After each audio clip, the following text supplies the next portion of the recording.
안녕하세요. 저는 서울에서 아등바등 살고 있는 여성이랍니다. 여기 채널을 구독하시는 분들도 다들 저랑 비슷한 생활을 하시는 평범하신 분들일 거라 생각해요. 저도 그저 무난하게 학창 시절을 보내고 취직을 하고 결혼을 해서 아이도 낳고 그렇게 살고 있었다고 생각을 했었는데 알고 보니까 제 삶이 무척 평범한 건 아니었더라고요. 저도 제가 이 나이를 먹고 이런 일을 겪게 될 것이라고는 생각을 하지 못했었는데 아무튼 뭐 사람 일이라는 게 늘 변수가 존재하는 거 아니겠어요? 지금은 모든 걸 해탈하고 새 인생을 찾아가면 되는 거라고 100세 시대인 지금 제 인생의 반도 지나지 않았으니 앞으로 힘내서 살면 된다고 생각하고 받아들이기로 했어요. 그동안 평범함을 쫓아다니느라 허비했던 제 지난 날을 생각하면 답답하기도 하고 서러운 일도 많았지만 그게 다 밑거름이 되는 거라 생각합니다. 실패는 성공의 어머니라고 하지 않겠어요? 저도 제 인생의 답답한 과거가 제 미래의 발판이 되어 줄 거라 생각하면서 그렇게 편안하게 마음 놓고 살아보려고 합니다. 마음의 짐덩이를 내려놓기 위해 여러분들께 제 사연을 소개해 드리려고 하는데 제가 바보 같았다는 걸 잘 알고 있으니 질책보다는 응원을 부탁드리겠습니다. 저는 남편이랑 결혼을 하기까지 무척이나 평온하고 별 볼 일 없는 생활을 하며 살았어요. 그저 어느 책 한 구절과 다름없이 쉽게 읽고 지나갈 수 있는 그런 인생이요. 남들보다 특별한 것도 없었고 특출난 것도 없이 지나가는 행인 일 같은 삶이었기에 당연히 제 결혼 생활도 지나가는 행인 일의 삶과 다름없을 거라 생각을 했죠. 결혼 이후에 아이도 둘이나 낳고 4인 가족의 삶을 착실하게 살고 있었는데 저에게는 한 가지 꿈이라는 게 있었어요. 에이, 어차피 한 번 사는 인생 돈이라도 실컷 벌어보고 싶다는 것이었는데 제가 공부를 잘하는 학생도 아니었거든요. 그러니 직업이라는 게 그저 평범한 회사원이었죠. 하지만 회사를 다녀보신 분들은 다들 공감해 주실 텐데 누구나 품에 이 사직서 한 장은 다들 가지고 있잖아요. 저도 그런 사람이었거든요.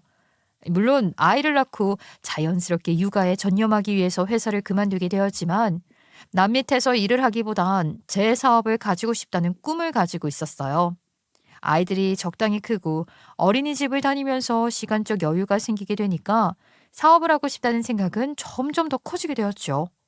남편 또한 평범한 회사원이었는데 회사 생활하면서 벌어오는 고정급으로는 내 식구가 배불리 먹고 살지언정 하고 싶은 걸 다 하고 살 수는 없더라고요. 아이들이 더 커서 초등학교에만 들어가게 되어도 학원비로 등골이 휜다고 하던데 걱정이 되더라고요. 그렇다고 제가 직장 생활을 하자니 감당이 안 될 것 같았죠. 아무래도 아이들이 언제 아플지 모르고 어떤 일이 생길지 모르는데 제가 매일같이 출근해야 하는 직장에 다닌다는 게 참 마음이 좋지 않았어요. 역시나 저의 생각은 또 돌고 돌아서 사업으로 굳어지게 되었는데 제가 말끝마다 사업 타령을 하니까 처음에는 그냥 무시를 하던 남편도 저에게 한 소리를 하더라고요. 요즘 무슨 바람이 불어서 자꾸 사업 타령을 하는 거야. 사업이라는 게 그렇게 쉬운 일인 줄 알아? 남들이 왜 평범하게 직장 생활을 하겠어? 사업으로 다 성공하면 죄다 사업하지. 사업이라는 게 워낙 변수도 많고 손실이 크게 오니까 말로만 사업하고 다들 시도를 안 하는 거 아니겠어? 왜 내가 남들이랑 똑같을 거라고 생각을 해? 나도 다 생각이 있어. 그리고 요즘 들어서 사업 타령을 하는 게 아니라 당신이랑 결혼하고 아이 낳기 전에도 말이야. 회사에 다니고 있을 때도 나는 사업하고 싶다고 그렇게 이야기를 했는데 사업하는 게 뭐가 어때서 손해봐도 감당될 정도로만 하면 되지. 자기 사업하다가 실패해서 빚더미에 앉게 되는 사람들도 그 정도 생각들은 다 하고 시작하는 거야. 회사 다니는 게 최고라니까. 남 밑에서 일하기 더럽지. 더러운데 사업을 한다고 남들 머리 꼭대기 위해서 일을 하는 건 아니라고. 그 세계에서도 결국 갑은 존재한다니까. 하지만 회사처럼 꾹꾹 눌러 참으면서 다닐 필요는 없잖아. 그리고 아이들 키우면서 내 시간 유동적으로 쓸 수 있는 것도 역시 사업이라고 생각을 해. 여보, 생각을 해봐. 우리 아이들이 이제 초등학생 되면 들어갈 돈이 지금보다 몇 배로 늘어난다니까? 그 돈 어떻게 감당을 할 건데? 사업하다가 빚 생기면 그 돈은 어떻게 감당을 할 건데? 왜 하나만 생각하고 둘은 모르는 거야? 답답하다 답답해. 차라리 아르바이트를 해. 사업 타령하지 말고. 남자들이 칼 뽑고 달려들어도 쪽도 못 쓰고 당하는 게 사업인 거야. 내 친구들 중에서도 빚더미에 오른 애들이 뭐 한둘인 줄 알아? 왜 사업은 남자만 하는 거라는 식으로 말을 하냐? 남자만 칼 뽑을 줄 알아? 오히려 여자들이 칼 더 많이 들어. 우리는 요리한다고 매일 칼질하는데 당신이 뭘 한다고 정말? 그리고 내가 남자들보다 훨씬 더 사업에 소질이 있을 줄 어떻게 알고 자꾸 나를 무시하는 소리만 하는 거야. 남편은 저에게 혀를 끌끌 차면서 저를 무시하는 발언들을 계속 꺼내곤 했어요. 남자도 망하는 게 사업이라고 하는데 남자가 망하면 뭐 여자는 무조건 망하는 건가요? 전제 조건이라는 게 너무 이상하잖아요. 저는 고리타분한 발언을 하는 남편에게 계속해서 사업 타령을 했죠. 일부러 더 그런 것도 있었어요. 당신 자꾸 사업 타령하면 나는 하지 말라는 말밖에 할 수 없지. 인생이 폭삭 망하는 지름길이라니까. 우리 애들은 어떻게 키울 건데? 제발 정신 좀 차려라. 남편은요, 원칙에 벗어나는 걸 무척이나 싫어하는 사람이었고 고리타분함이 늘 온몸에 지배하고 있는 사람이었기 때문에 제 말을 귓등으로도 듣지 않았어요. 처음에는 이런 원칙적이고 규칙적으로 사는 남편이 멋있어 보였고 같이 살면서 변수는 없겠구나 싶어서 참 마음에 들었었어요. 교과서 같은 사람이었고 늘 계획이 있는 사람이었기 때문에 좋아했었는데 같이 살다 보니까요.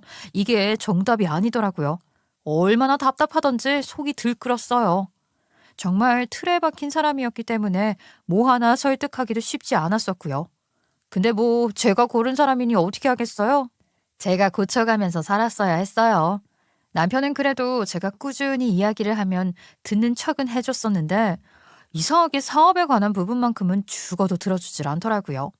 저도 청개구리 같은 성격을 가지고 있어서 그런 건지 남편이 안 된다고 계속 말을 하니까 곧 죽어도 사업에 대한 열망이 가라앉지를 않았고요. 아무튼 이런 남편에게 인생 최대의 시련이 찾아오게 되었는데 그것은 바로 남편이 잘 다니고 있던 회사에서 권고사직을 받게 되었다는 것이었습니다. 남편은 그게 본인 인생에서 가장 큰 시련이기도 하고 충격적인 일이기도 했었나 보더라고요. 저는 그냥 권고사직이구나 하고 말았는데 남편은요 넋이 빠졌더라고요. 하루빨리 정신 차리고 다른 데 취직할 생각해야지. 언제까지 지나간 회사에 미련을 가지고 있을 거야. 언제까지 이렇게 넋 놓고 있을 거냐고. 빨리 이력서부터 작성하고 이 회사 저 회사 두드릴 준비를 해야지. 당신 우리 집안 가장이야? 나 어떡하냐 진짜. 이제 와서 이 나이에 어디로 취직을 해야 하는지 나 진짜 앞이 깜깜하다 깜깜해. 갑자기 남편이 손에 얼굴을 묻더니만 엉엉 울기 시작하는 게 아니겠어요. 아직 어린 우리 아이들을 붙잡고 아빠 어떻게 하냐고 아주 울고불고 난리를 치는데 진짜 이놈이 어디서 술이라도 먹고 왔나 싶을 정도로 오열을 하더라고요. 저는 너무 당황스러웠죠.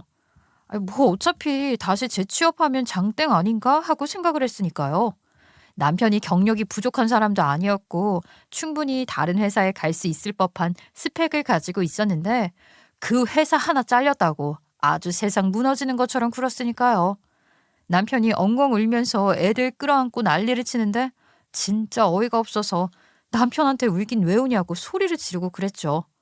울긴 왜 울어? 무슨 병에 걸린 것도 아니고 다시 재취업하면 되잖아. 제발 애들한테까지 우울하게 그러지 말고 들어가서 발 닦고 잠이나 자. 그렇게 난리법석을 떤 지 1년이나 지났고 하늘이 저를 돕는 일이 저에게 일어나게 되었어요. 정말로 놓치고 싶지 않은 좋은 기회가 찾아오게 되었죠.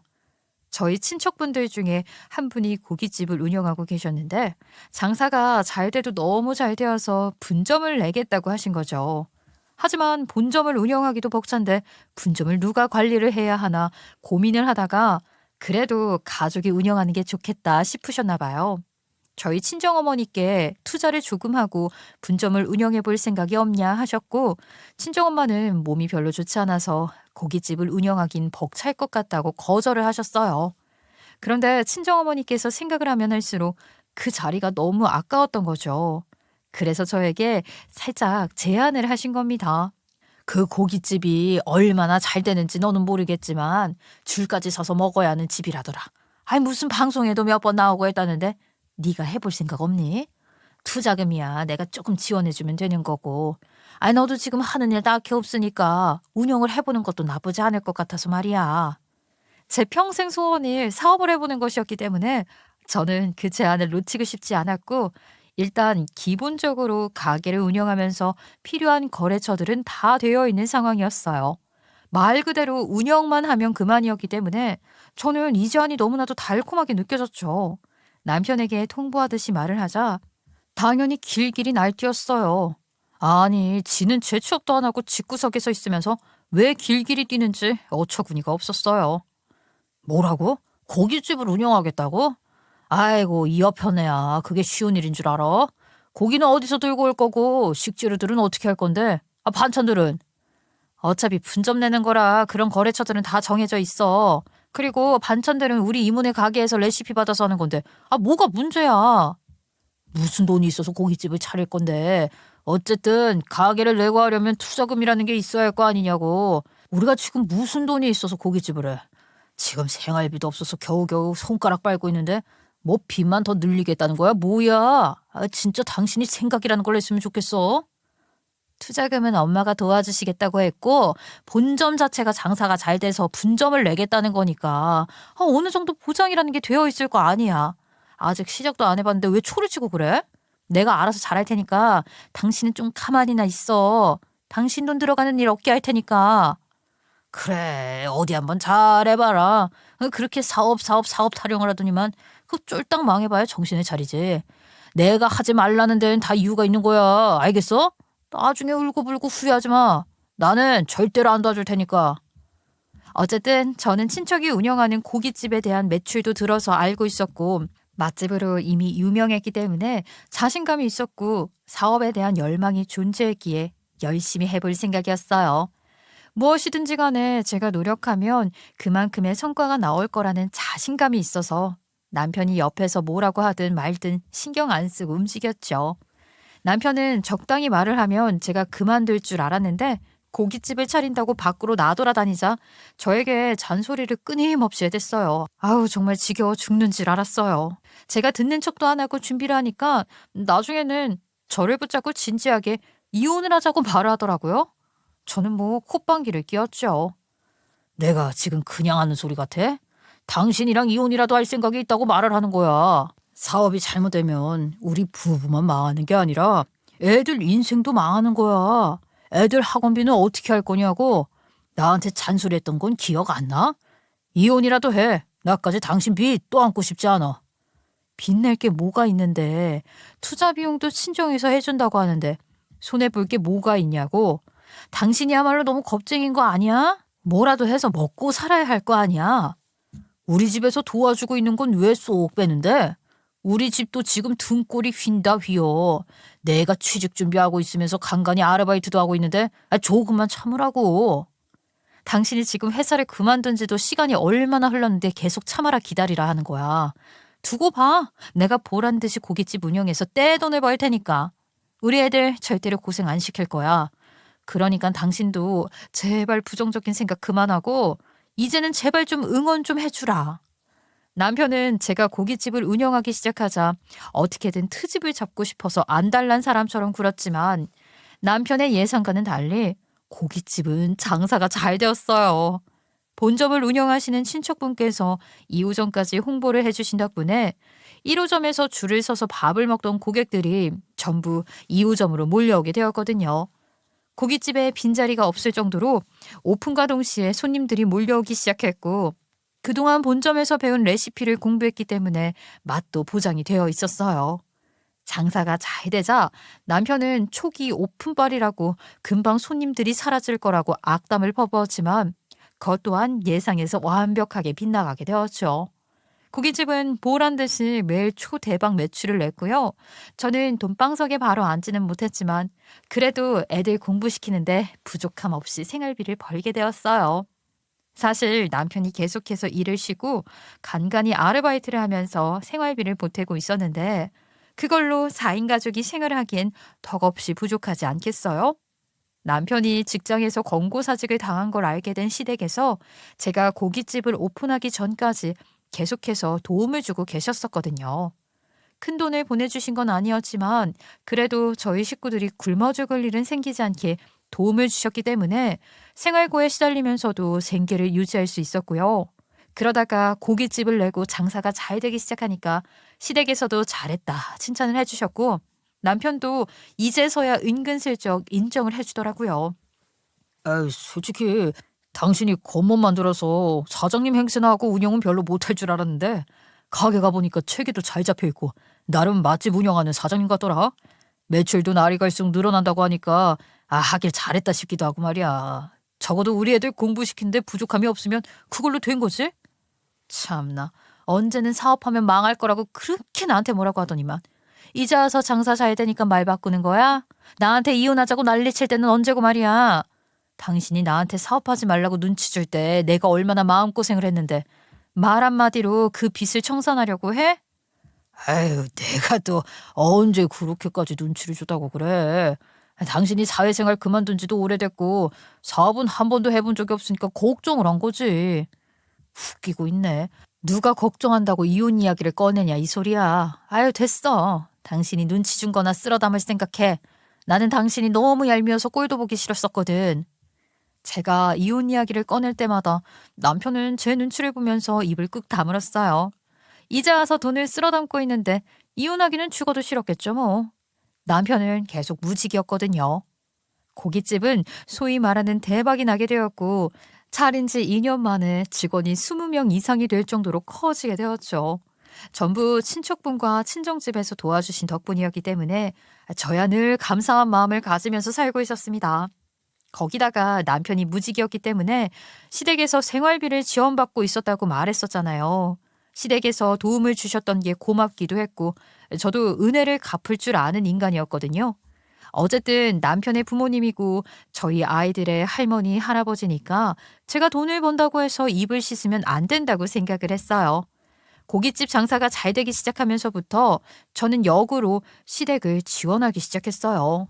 사실 어려울 때 도움을 준 사람들이 제일 고마운 법이잖아요.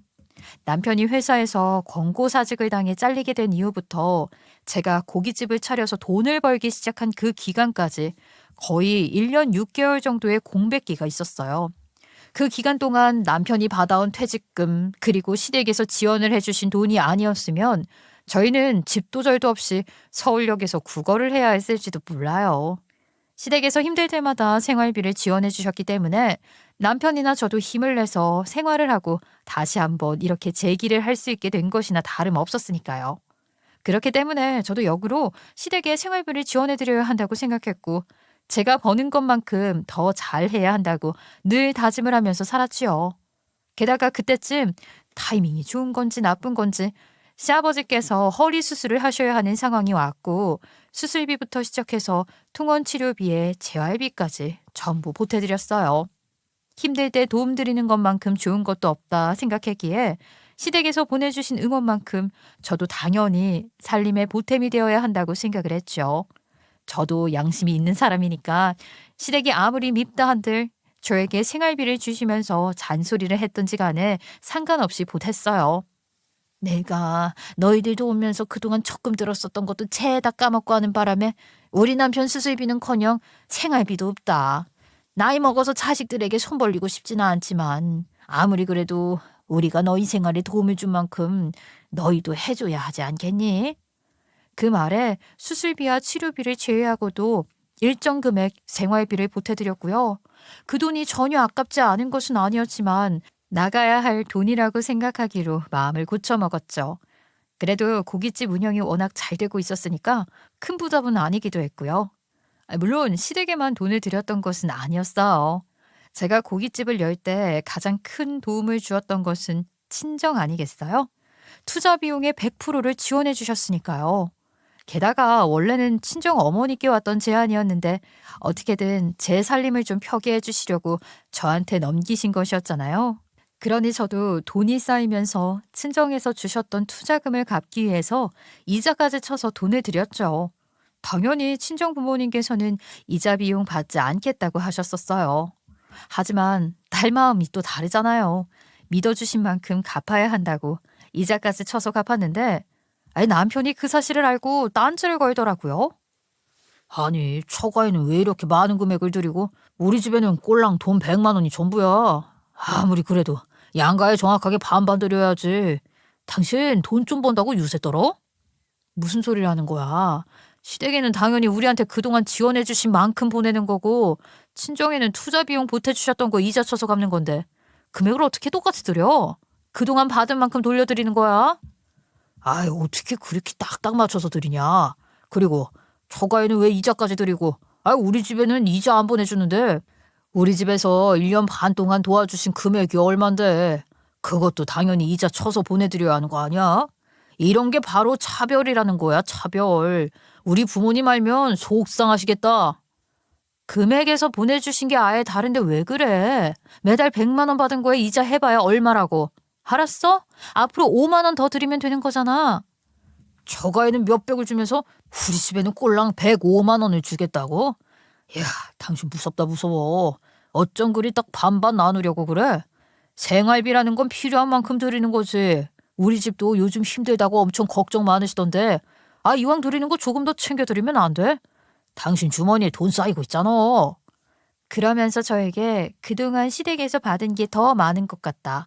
돌려드리는 건 너무 적은 것 같다. 참견을 해대는데 진짜 왜 저러나 싶더라고요.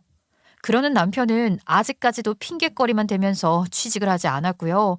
이력서조차 넣으려는 의지를 보이지 않았었어요. 한마디로 쭉 백수였다 이 말입니다. 제가 그나마 고깃집이 잘 되어서 다행이었지만 이것도 입에 풀칠하는 정도로 끝이 나더라면 이도저도 아니고 참 힘들었을 게 분명했어요. 시댁에서도 생활비 지원을 해주시다가 시아버지 수술 이후에 저에게서 돈을 가져가고 계셨으니까요. 친정집은 투자 금액 주신 게 노후 자금이었고요. 남편이 염치 없게도 저에게 계속 시댁에 돈을 좀 더 줘라, 더 줘라 하니까 저도 승질이 나더라고요. 아니, 내 돈을 내가 알아서 쓰겠다는데 도대체 당신이 왜 참견이야? 당연히 받은 만큼 갚는 거지. 애초에 시댁에서 우리 지원해 주실 때 뭐 돌려받길 바라셨어? 아니었잖아. 당신이 무직이고 취직할 생각이 없으니까 보다 못해서 도와주신 거 아니야. 지금이라도 내가 갚는다고 하는 행동이 잘하는 행동인 거 아니야? 뭘 또 이런 걸로 네 돈 내 돈을 나누고 그래? 당신이 내가 번 돈으로 생활할 때는 네 돈 내 돈 따졌어? 안 그랬잖아. 근데 지금 와서 치사하게 왜 그래? 당신이 돈 벌어 왔을 때는 친정이고 시댁이고 생활비 지원을 안 했지? 그렇게 억울하면 당신이 벌어서 시댁에 더 갖다 드려. 내가 그런 걸로 뭐라 하겠어? 나는 최소한의 받은 만큼 도리를 할 뿐이라고. 당신이 무직으로 있으니까 이런 상황도 벌어지는 거 아니겠어? 내가 당장 취직하면 애들은 어떻게 해? 학교랑 어린이집 등하원도 시켜야 하고 학원도 보내야 하고 내가 집에서 놀고 있는 줄 알아? 나도 집안일 해.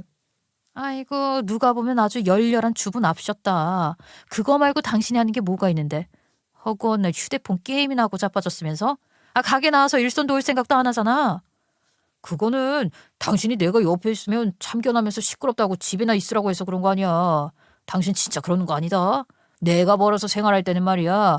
네 돈 내 돈 따진 적 단 한 번도 없으면서 당신이 돈 번다고 그런 거 따지고 들면 나도 서운하고 속상하고 그래. 그때는 돈을 안 받았다고. 왜 자꾸 똑같은 이야기를 하게 만들어. 짜증나 죽겠네 진짜. 내가 받은 만큼 돌려드리겠다는데 당신이 자꾸 이렇게 딴지를 걸면 나도 더 이상은 시댁이고 뭐고 지원 안 할 테니까 그런 줄 알아? 그 말에 남편 입이 쏙 들어가더라고요. 저렇게 본전도 못 찾을 소리를 왜 하는 건지. 맨날 싸우기만 하는 사이인 것도 지치는데 돈도 제가 벌고 있었잖아요.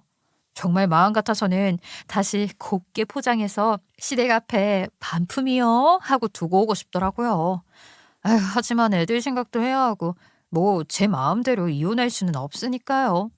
그러니까 그제서야 남편이 처음에 사업을 한다고 했을 때 이혼하자고 정색하고 말을 했던 게 막 생각이 나는 거 있죠. 그때라도 이혼을 했었어야 하는데 하면서요. 근데 저는 참 평범함에 목이 마른 사람이었기에 제 가정이 이런 일로 박살이 나는 걸 원하지 않기도 했어요. 그냥 뭐 용기 없는 사람인 거죠. 제가 참으면 우리 애들도 시댁도 친정도 걱정 없이 살 수 있을 거라고 생각했고 제가 남편이랑 최대한 마주치지 않으면 된다고 생각했고 우리 부부만큼 싸우는 집이 많을 거라 생각했어요. 다들 이런 트러블 정도는 갖고 살지 않나 싶었죠.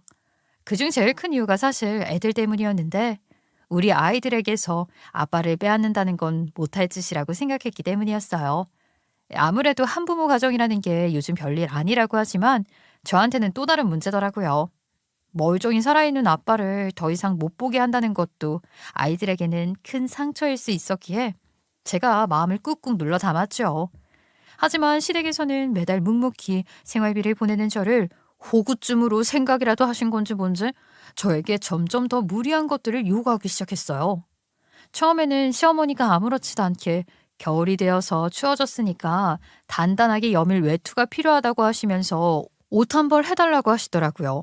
감기에 걸려서 고생하는 것보단 외투 한 벌 사면 몇 년은 입으니까 좋은 롱패딩 같은 거 하나 해드려야겠다고 생각을 하고 받으신 옷이라도 있냐 물었죠.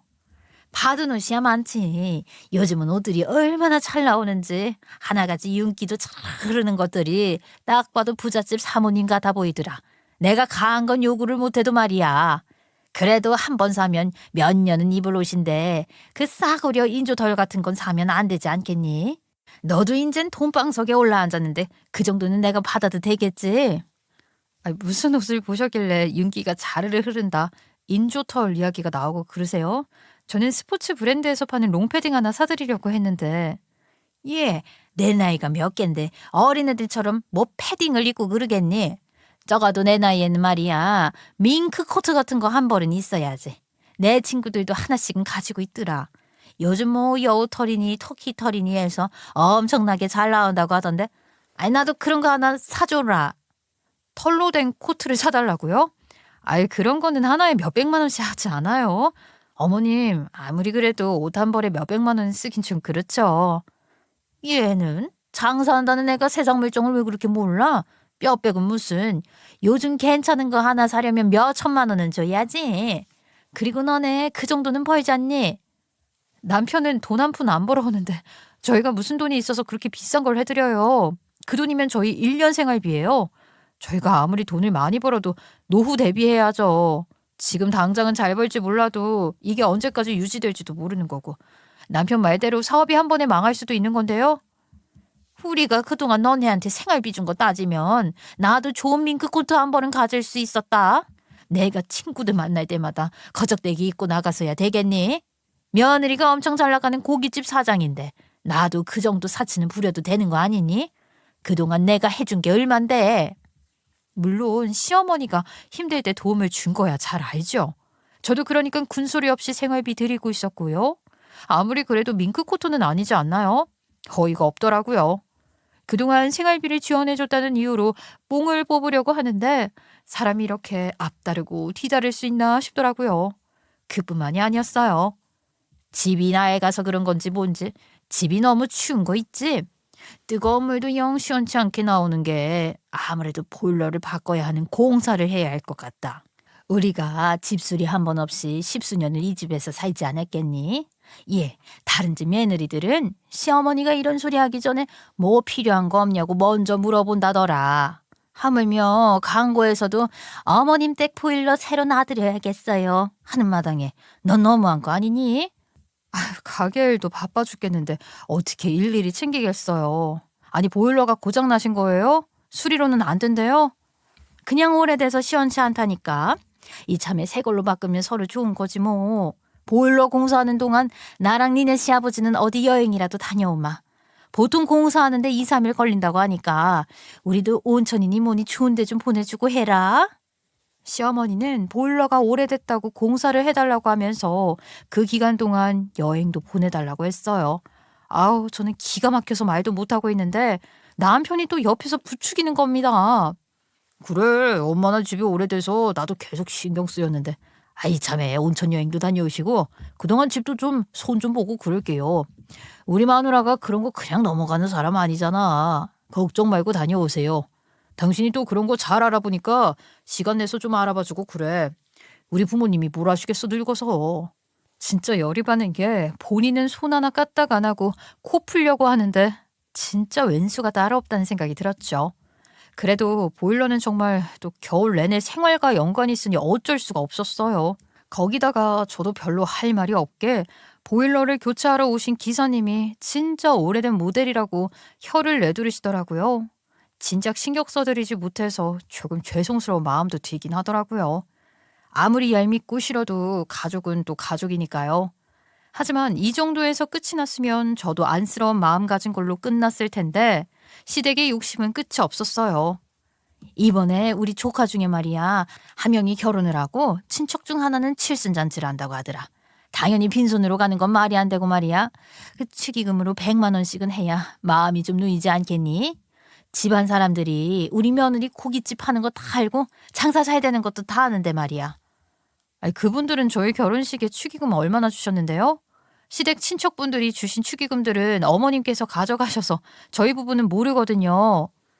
예, 내가 적어도 100만 원이라고 말을 했잖니. 오고 가고 금액이 뭐가 중요해? 그 사람들 다 니네 가게 와서 고기 팔아주고 간 사람들이다. 그러면 당연히 말하지 않아도 성의를 표현해야 하는 거 아니냐?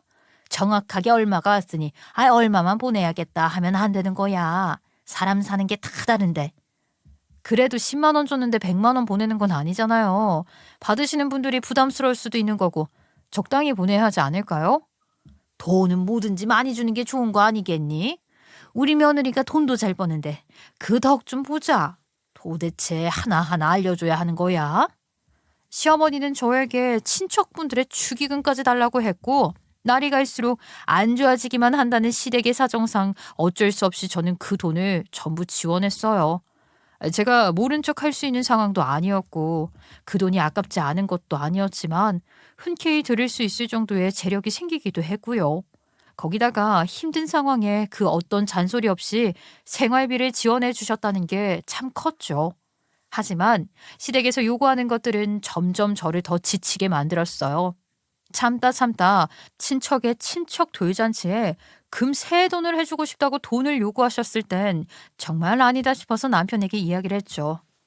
도대체 몇 촌까지 챙기실 생각이시래? 아무리 그래도 친척의 친척 돌잔치에 금 세 돈? 세 돈은 좀 아니지 않아? 당신이 가운데서 잘라낼 생각을 해야지. 그걸 고지고대로 나한테 해달라고 말을 하면 내가 어떻게 해야 하냐고. 거기다가 우리 이제 이사도 가야 하잖아. 그래, 당신이 큰 돈 벌어서 우리 이제 새 집으로 이사 가는 것까지 우리 부모님이 다 아시는데 거기서 어떻게 돈이 없다고 그러냐? 나도 솔직히 난감해 죽겠어. 남편은 전혀 난감해 보이지 않는 얼굴로 말을 하더라고요. 그게 또 얼마나 얄밉던지 남편에게 저도 쉬지 않고 잔소리를 했죠. 가운데서 제발 무자르듯 잘라보라고요. 남편의 말대로 저희는 새 집으로 이사를 가기로 했는데 자식들이 어릴 땐 각자의 방이 필요하지 않았지만 짐도 늘고 애들도 초등학생이 되니까 각자의 방이 필요하겠더라고요. 방이 적어도 4개는 있어야겠다 싶어서 원래 남편의 명의였던 집을 팔고 제가 번 돈을 더 얹어서 공동 명의로 새 집을 하나 매매했어요. 그렇게 이사 가는 날만 손꼽아 기다리고 있었는데 저희가 이사를 가는 날을 시댁도 손꼽아 기다렸나 봐요. 계속해서 새 집 타령을 하시더라고요. 너희는 참 좋겠다. 일도 술술 풀리고 새 집으로 이사까지 가니 말이다. 우리는 이사를 가본 것도 한 20년은 더 된 일인 것 같네. 한 집에서 참 오래도 살았다. 아니 집이 얼마나 낡았는지 고칠 곳이 한두 군데가 아닌 거 있지. 이러다가 집만 고치다가 죽겠어. 다들 그렇게 살죠 뭐. 거기다가 이번에 보일러 공사도 새로 하셔서 뜨거움을 아주 콸콸 잘 쏟아지신다면서요. 그거 말고는 더 손볼 것도 없지 않으셔요? 요즘 아파트들은 집에서 엘리베이터 버튼도 누르고 샤시도 이중창을 넘어서서 삼중창이라고 하던데 말이야. 비밀번호 누르고 들어가야 하고. 내가 그런 신식 아파트까지는 바라지도 않지만 우리 집처럼 바람 불면 쓰러질까, 비가 오면 물이 셀까 걱정만 안 했으면 좋겠다. 어머님, 비가 온다고 물 새고 바람 분다고 흔들리는 집 아니잖아요. 옛날에 지은 아파트가 훨씬 더 튼튼하다고 하던걸요. 그러니까 말이다. 쓰잘데기 없이 튼튼해서는 무너질 생각도 안 하고. 아무튼간 나도 이름 있는 새 아파트로 이사 가고 싶다. 그러면 살림도 더 잘 될 텐데. 시어머니는 제 얼굴을 볼 때마다 아주 이사를 가고 싶다고 말을 하며 제 옆구리를 콕콕 찔러댔어요. 하지만 저는 들은 척도 안 했죠. 다른 건 몰라도 집 이사는 정말 제가 해드릴 수 있는 수준을 넘어서는 것 같았어요. 거기다가 새 집으로 이사 가서 유지는 어떻게 하려고요? 보일러 공사한 지도 얼마 되지도 않았는데 집을 아예 이사하고 싶다고 하니까 시어머니가 자기 상황도 모르는 철부지처럼만 느껴졌어요. 물론 오래되고 낡은 집이긴 했지만 저희 친정집에 비하면 양반인 수준이었거든요. 저희 친정 외가는 다 쓰러져가는 연립 아파트였어요. 부모님께서 워낙 재테크를 잘하셔서 그 동네가 재개발 예정이라 집을 비우지 않고 지내고 계시는 중이셨거든요. 거기다가 내부 인테리어를 싹 해두셔서 사실 살기엔 너무 좋은 집이었지만 그거야 내부고 외부적인 문제는 시댁보다 더한 오래된 아파트였어요. 친정이 더 낡은 집이라 마음이 쓰이고 있었는데 시댁은 그저 브랜드 아파트에 가고 싶다고 노래만 부르셨죠. 나도 이름 있는 아파트에 살고 싶다고 친구들한테 며느리가 사준 집이라고 자랑도 하고 싶고 거기다가 짐이 얼마나 넘치는지 아이 더 큰 집으로 가고 싶다 이 말이야. 너네 집 이번에 방 4개짜리로 이사하면서 우리 생각은 안 나더냐? 아이고 너네 집처럼 빛과 번쩍한 곳에서 살아보는 게 소원이다. 저희가 집을 이사한 뒤로는 이사 타령이 더욱 심해졌고요. 시도 때도 없이 자꾸만 저희 집에 찾아오셨어요. 저야 고깃집에서 장사하느라 몰랐죠. 남편은 계속 집에서 살림을 하고 있었잖아요. 남편이 낮 시간대에 자꾸만 시부모님을 집으로 불러대더라고요. 지야 편하겠죠. 시모가 밥 차려주고 청소도 해주니까. 하지만 시어머니는 그 핑계로 집을 아주 구석구석 다 살펴본 건지 저에게 자꾸 합가를 하고 싶다고 말을 했어요. 내가 너네 집에 가보니까 드레스룸이라고 만들어 놓은 공간 말이다. 아이 그거 치우면 나랑 니네 시아버지랑 충분히 들어가서 살 수 있지 않겠니? 너네 집처럼 브랜드 이름 떡하니 달린 곳에서 살고 싶다. 방 하나 남는 거 쓰잘데기 없이 쓰지 말고 그 방을 치워주면은 우리가 들어가서 살게. 어머님 그 짐들은 다 어디다 놔요. 둘 곳이 모자라서 일부러 집도 큰 집으로 산 건데 요즘은 큰 집 매매도 안 된다고 하던데 일부러 무리해서 산 거라고요. 애들 방 하나씩 주고 저희 짐들도 깔끔하게 보관해 두려고요. 침이야 버릴 거 버리고 각 방에 보관하면 되지 않겠냐. 그리고 네가 고깃집 운영한다고 집안 살림 하나 제대로 안 살피고 있잖니. 우리랑 합가하면 내가 애들도 챙겨주고 우리 아들 밥도 챙겨주고 하니 얼마나 좋으니. 너는 그저 바깥 일만 신경 쓰면 되고 말이야. 하지만 지금도 어떻게든 제 돈을 한 푼이라도 더 뜯어내려고 하는데 제가 미쳤다고 합가를 하겠어요? 죽어도 싫다고 딱 잘라 이야기를 했죠. 거기다가 공동 명의로 산 집이었으니까 남편도 자기 주장을 확실하게 펼칠 수 없었어요. 따지고 보면 이전에 살던 집을 팔아서 보탰다고 해도 세금 떼고 뭐하고 제 돈이 더 들어갔거든요. 그렇게 몇 개월을 합가 타령을 하던 시부모님은 어느 날부터 합가 이야기를 쏙 집어넣으시더라고요. 제가 계속 못 들은 척하니 지치셨나 보다 하고 말았죠. 저는 고깃집 장사가 너무나도 잘 되어서 바쁜 하루를 살고 있었는데 어느 날 퇴근하고 집에 들어가는데 우편함에 뭔가 꽂혀 있더라고요. 생각 없이 들고 들어오면서 확인을 하는데 독촉장 같은 게 날라온 겁니다. 전 순간 가슴이 철렁하고 내려앉았죠. 뭔가에 홀린 듯이 확인을 해봤더니 저희 집에 담보대출이 잡혀 있는 게 아니겠어요? 저희 집은 남편과 저희 공동 명의로 매매를 한 집인데요. 아 여보, 담보대출에 대한 독촉장 같은 게 날아왔는데 우리 집에 무슨 대출이 끼어 있다는 거야? 이거 뭔가 잘못된 거지? 독촉장이 왜 우리 집으로 날라오지? 내가 그거 주소 바꿔뒀는데. 주소를 바꿔놨다니. 그럼 이 독촉장이 잘못 온 게 아니라 우리 집으로 날라온 게 맞다는 거야? 뭐야? 담보대출이 있는 것도 사실이고? 제가 추궁을 하듯이 물어보니까 그제서야 남편이 머리를 벅벅 긁으면서 이실직고를 하더라고요. 아휴, 사실 우리 부모님 말이야. 계속해서 본인들 살고 계신 집이 너무 낡고 좁다고 그러셨잖아. 우리 애들 봐주시겠다고 학가하자고 몇 번이나 이야기를 하셨고 좋은 집에 살고 싶다고 하시는데 내가 자식된 도리로 어떻게 모른 척을 하겠어? 그래서 내가 대출 받아서 우리 부모님 살 집 하나 해드렸어. 당장 대출 나오는 게 없어서 집으로 담보대출 받았고 이제 학가 이야기 안 하실 테니까 당신도 좋지 않아? 그렇게 말을 하는데 입이 떡 벌어져서 아무런 말도 안 나오더라고요. 도대체 그 대출은 누가 갚아야 한다는 말인가요? 제가 갚아야 할 거 아닙니까? 남편은 백수 생활을 하고 있었고 아이들을 돌본다는 핑계를 삼아 집에서 맨날 게임이나 하고 있는 식충이었으니까요. 대출을 갚지 않으면 애써 마련한 집에 넘어가게 될 텐데 그러면 당장 생활은 어떻게 하고요? 제가 갚아야 한다는 소리를 장황하게 늘어놓더군요. 왜 당신 마음대로 나랑 상의도 없이 대출을 받아서 시댁에 지불해줘? 적어도 이 집 공동명의잖아. 그러면 나랑 상의는 했어야지. 아, 여기에 반은 내 돈도 들어갔잖아. 그리고 당신 돈 내 돈이 어딨어? 우리 부부가 같이 모은 돈이지. 뭔 개소리야. 당신이 처음 집해올 때도 당신 돈으로 해온 거 아니었잖아. 아이 낳기 전까지 우리 같이 갚았잖아. 왜 내 돈이 당신 돈이고 당신 돈이 내 돈이야? 부부가 그런 거 아니야? 따지고 보면 당신이 집에서 육아하고 살림할 때는 내 돈으로 생활해놓고 이제 와서 왜 그래? 당신이 가장의 무게를 짊어지니까 돈이 아깝냐? 남편이랑은 대판 싸우게 되었죠. 저도 그동안 시댁에 해줄 만큼 해줬다고 생각했는데 남편이 배째라는 식으로 나오니까 환장할 노릇이었고요. 시댁에서는 이미 본인들 살던 집 다 처분했다고 이사를 갈 날만 손꼽아 기다리고 있는데 저는 도저히 억울해서 안 되겠더라고요. 결국 저는 고민 끝에 남편의 뒤통수를 제대로 쳐보겠다 계획을 세웠습니다. 시어머니에게 전화를 걸어서 새 집으로 이사 가실 텐데 가전이라도 하나 놓아드리겠다고 했죠. 시어머니는 별 의심 없이 좋다고 저에게 집 주소와 이사 갈 날짜를 알려주었고 저는 그 집이 이미 공실이라는 사실까지 알아내게 되었어요. 아, 그 집 지금 비어있으니까 가전은 언제든지 가져다 놔도 된다. 집 평수가 커져서 그런지 TV도 큰 걸로 놔줬으면 좋겠네.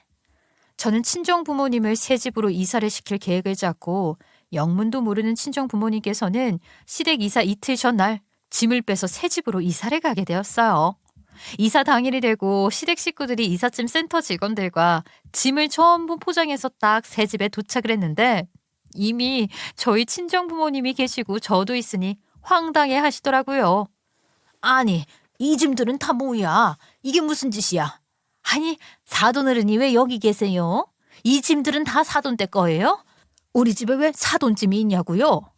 왜 이 집이 어머님 댁이에요? 저랑 남편의 공동명의로 된 집으로 대출받아서 마련한 집이고 그 대출금도 제가 갚게 생겼는데요.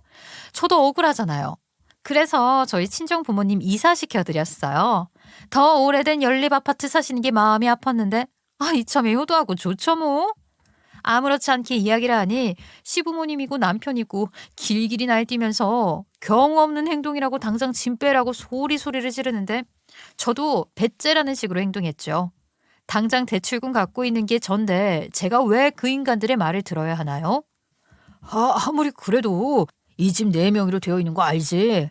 그러니까 주거 침입부를 신고하기 전에 당장 짐 빼. 아니, 장인어른 장모님도 황당하네요. 이 사람 말만 듣고 지금 집을 이사하신 거예요? 와, 대박이다. 대박은 너다. 내 돈으로 왜 생색을 네가 내니? 내가 안 그래도 변호사 만나고 왔는데 공동 명의의 대출이고 내가 대출금 갖고 있다고 하니까 명의 변경 신청이 가능하더라. 한마디로 소송 통해서 이 집 명의 내 명의로 바꾸겠다 이 말이야. 가족끼리 무슨 소송을 한다고 그래. 이게 소송까지 진행하면서 똥물을 튀길 일이야? 아니 사람이 어쩜 양보를 하나도 안 해. 여태 내가 양보하고 살았던 세월이 몇 년인데 그럼 네가 취직해서 네가 대출금 갖고 살던가. 고생은 내가 하는데 덕은 왜 니들이 보려고 그래? 여태까지 니네 힘들 때 도와준 게 누군데 그래. 은혜도 모르는 폐흥망덕한 년 같으니라고. 가족끼리는 이러는 거 아니야. 그건 이미 허리 수술하고 생활비 지원한 걸로 끝난 거 아닌가요? 누가 보면 1년 6개월이 아니라 무슨 16년 동안 지원해 주신 줄. 이럴 때만 가족 타령이냐고? 이미 우리 부모님 집 다 정리하고 팔았는데 그럼 이 짐들 들고 어디를 가? 우리 집으로 모셔야 하는 수밖에 없네. 그렇게 싫다던 합가하게 생겼네. 그 집도 공동명의로 된 내 집인데 내 허락 없이 어딜 들어와. 여기 못 돌아오는 짐들은 이삿짐 센터 창고 보관하던지 하세요. 당장 살 곳 없으면 어디 숙박업소라도 들어가시든지요. 당장 돈 없는데 어쩌냐고? 그게 당신네들 신세인 걸 어쩝니까? 정신 차리세요. 저는 울그락불그락한 남편에게 이혼하겠다고 말을 했고 남편은 절대로 이혼 못 해주겠다고 하더라고요. 가정에 기여를 한 게 있네 없네 아주 개판으로 싸움이 났죠. 남편이 그래봐야 가정에 기여한 게 저보다 많겠어요? 남편이 회사 다닐 때도 생활비 딱딱 맞춰서만 주고 남은 돈은 다 지 뒷주머니로 넣어뒀었거든요. 애들이 초등학생이라 해도 저학년이어도 몇 년 동안 벌어온 돈이 제가 번 돈에 비하면 세 발의 피고요. 시댁에서 처음 지원해줬던 집값? 그거 돌려주겠다고 했어요. 그때 가치랑 지금 가치랑 같아? 절대 이혼 못 해줘. 당신이 오버한 일이니까 당장 나랑 우리 부모님께 사과하고 원상 복귀시켜놔. 오히려 적반하장처럼 굴길래 저는 며칠 뒤 바로 변호사를 선임해 소송을 걸었고 남편과 시댁에서는 제 욕을 하며 절대 이혼 못 해준다고 했죠.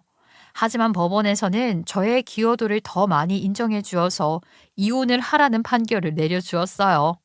제가 돈을 벌고 있었고 아이들이 어려서 친권 양육권도 제가 가지게 되었고요. 남편에게 양육비를 내놔라 했더니 돈 없다고 안 주더라고요. 같이 살던 집은 반반 나누기로 했는데 이놈이 글쎄 짐을 또 안 빼는 겁니다. 본인은 이혼에 절대 찬성할 수 없다면서 알박기를 시전하는데 결국에는 경찰을 불러서 쫓아냈어요. 내가 내 집에서 왜 쫓겨나야 하는데 우리 애들은 아빠 없는 애들로 키울 셈이야?